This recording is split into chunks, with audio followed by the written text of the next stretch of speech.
Écran de nuit. On a commencé le 8 décembre. On en est au numéro 37. Et puis vous avez vu, ça commence à s'équilibrer, mais je ne sais pas pourquoi, comment ça se fait. C'est pas exprès tout ça. Je ne sais pas du tout combien de temps j'arriverai à tenir. Par contre, par exemple, la semaine dernière, faire 5 fois un hommage à Paul Tchaikovsky-Lawrence, je crois que ça m'a donné aussi cette idée. Non pas aller comme ça au hasard, en piochant ici, en piochant là, mais essayer de tenir avec chaque semaine sa propre tonalité.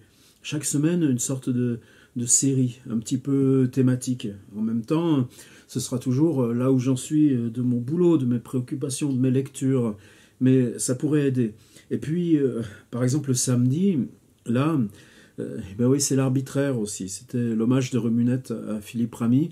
Donc j'avais cette vidéo pour ces choses-là. Ben, pourquoi pas, à ce moment-là, chaque samedi, me réserver pour une vidéo un peu plus travaillée, en tout cas plus approfondie, ou réserver un livre qui vient de paraître. Peut-être qu'en structurant comme ça, se donnant un rythme plus lent, ben, je pourrais tenir plus longtemps, qui sait.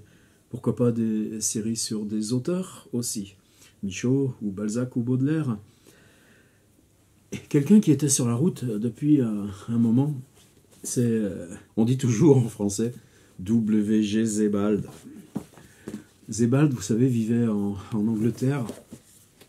Ah, mais je n'avais même pas pensé, après cette semaine d'hommage à POL, que lui aussi, Sebald, on l'a perdu dans un accident de la route. Ah, ça fait bizarre, c'est cette espèce de travail inconscient qui se fait en vous, et c'est seulement quand vous êtes dedans et qu'on ne peut plus faire marche arrière que vous apercevez qu'il y a des drôles de choses dans nos obscurités à chacun. Et de Sebald, bien sûr, il y a Austerlitz, ces choses bizarres de la destruction, Campo Santo qui est si magnifique, Séjour à la campagne, cette réflexion sur le paysage ailleurs aussi. Et toujours aussi, ça semble un petit peu banal, mais cette insertion permanente de la photographie, de l'iconographie.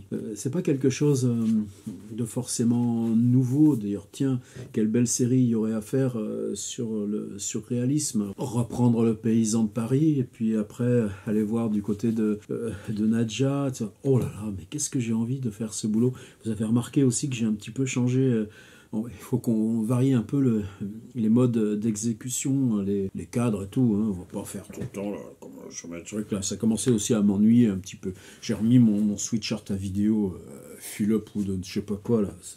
Il me porte toujours un peu chance, celui-là. En tout cas, chez Sebald, on a une espèce de tentative comme ça où la documentation et la photographie, en s'insérant complètement dans la narration, ce n'est plus un rapport comme ça d'illustration ou d'explicitation, c'est quelque chose où les deux fonctionnent comme ça simultanément, et vous, dans votre lecture, vous êtes appelé à être dans la même méditation ou analyse ou écoute. Vous êtes appelé dans votre lecture à passer sans arrêt du linéaire à l'arrêt sur surface iconique. L'écriture travaille un petit peu comme ça. Tout ça. Maintenant, Vertige, pourquoi c'est mon préféré? Vous savez que lui, qui est évidemment en allemand, bavarois, donc dans cette limite comme ça aussi avec l'Autriche, vit en Angleterre, revient régulièrement comme ça en Europe en continentale. Il y a toujours ce mouvement comme ça et vous savez que le mot Heimat, comme il est fort dans la langue allemande, c'est-à-dire ce qui ressurgit par le retour. Et ce retour, même récurrent, là, c'est un seul voyage, et un voyage qui est fait avec cette liberté de celui qui écrit sur la trace de d'autres qui écrivent. Le premier chapitre est hallucinant, un col dans les Alpes, et on a dans le journal de Stendhal, vous savez, le journal de Henry Bale, un schéma, un dessin avec le schéma de la bataille, le schéma du risque, du danger, du mouvement que suivent comme ça. Et puis, inversement, il y a le récit tel qu'il s'est situé plus tard. Ben, lui va à cet endroit-là et il essaye de suivre ou de se replacer à l'endroit même, comme ça, du crowbar qu'a fait Stendhal, qu'a fait le jeune Henry Bale et dont se resservira plus tard Stendhal pour établir son...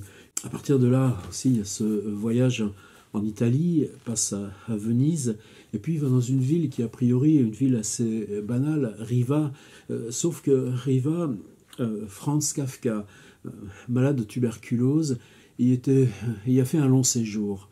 Et en se replaçant comme ça dans Riva, en suivant les points, en essayant de rejoindre, de faire ces décalages temporels, qu'est-ce qui reste de signes à 80 ans de distance? Le docteur K va prendre les bains à Riva. Et il y a cette photo aussi qu'avait fait Kafka et ses amis. Voilà, ça c'est Sebald. Mais là, ce qui m'intéresse, c'est en quoi cette magie, elle est à double. Boum, boum, boum. Il doit y avoir un mot comme ça.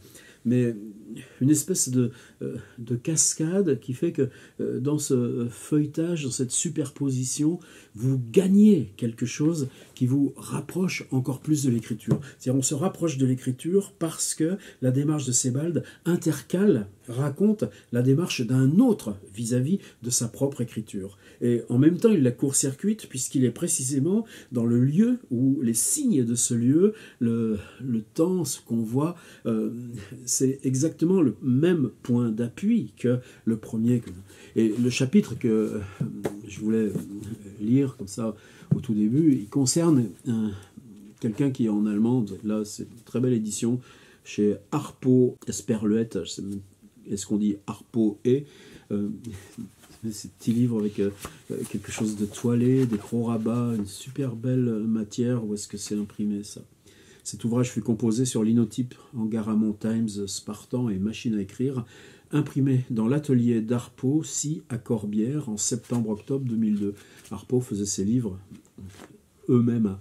Et donc on est dans une édition bilingue, d'Arwinter, l'hiver, avec ce double travail de police. Et c'est que Herbeck, dans ses années d'asile psychiatrique, a laissé des centaines de poèmes. Le rêve est la forme ludique, dans la nuit, d'un sommeil. Pour une personne, est à vrai dire un cadeau d'une autre personne, la nuit. Dédié à Dernier Endormi, celui-ci. Bleu, bleu est la Bible dans le port, bleu est le ciel, et bleu sont les étoiles, bleu est le ruban de la marine, bleu est le pays du bord de mer, bleu sont les rives du Danube, bleu est le Danube si bleu, bleu est le soleil l'image, bleu sont les épées, le bouclier. La mort est toute grande, la mort est grande, ta mort est ce moule, la mort est belle, la mort est aussi. La mort des animaux, la mort est stupide aussi. Je peux aller à la mort à l'école en fille. Ernst Herbeck. Eh bien, c'est ça la magie. C'est que Sebald arrive là où Herbeck est en hospice. Et il raconte, Ernst Herbeck souffre de troubles psychiques depuis sa 20e année. En 1940, il a été admis pour la première fois dans une clinique. Il avait été employé jusque-là comme manœuvre dans une usine d'armement. Du jour au lendemain, il n'avait presque plus été en mesure de manger ni de dormir. La nuit, il restait éveillé et comptait des moutons. Tout son corps était contracté, la vie de famille en particulier. L'acuité d'esprit de son père lui rongeait les nerfs, comme il disait. Il en perdait la maîtrise de soi, balançait son assiette à travers la table ou renversait la soupe sous son lit. Parfois, son état s'améliorait. Et en même temps, il y a les photos de Sebald lui-même, où on n'a pas le visage de Herbeck, mais on a comment cet homme tient sa main. Et il le sort de l'hospice, ils vont faire une balade ensemble. Et là, on retrouve Sebald, où on n'est plus sur les bons hommes, mais ce qu'il y a de formidable chez ce type, c'est comment on aborde justement comment le monde devient écriture dans sa patte, dans sa matière, dans ses formes, dans son image. Empruntant l'Albrechtstrasse, nous regagnâmes finalement Klosterneuburg. En haut de la localité, il y a une construction bricolée en parpaings creux et plaques de béton préfabriquées. Les fenêtres à hauteur de sol sont barricadées de planches. La charpente manque. Et à la place se dressent vers le ciel les ferrailles rouillées d'une armature métallique. Tout cela me fit songer à un crime crapuleux. Ernst accéléra le pas en évitant de regarder ce terrible mémorial. Quelques maisons plus loin, des enfants chantaient dans une école communale. Le plus beau étant ceux qui n'arrivaient pas vraiment à tenir la courbe mélodique. Ernst s'immobilisa, se retourna vers moi comme si nous jouions ensemble dans une pièce de théâtre et me dit dans une sorte d'allemand de scène une phrase qui me fit l'effet d'avoir été jadis à un moment ou à un autre apprise par cœur. Es klingt sehr schön durch die Luft. Oder hebt einem das Herz, l'air qui s'emplit de cette musique. Le cœur en est exalté. Vertige. C'était chez Actes Sud et c'est traduit de l'allemand par Patrick Charbonneau. À demain.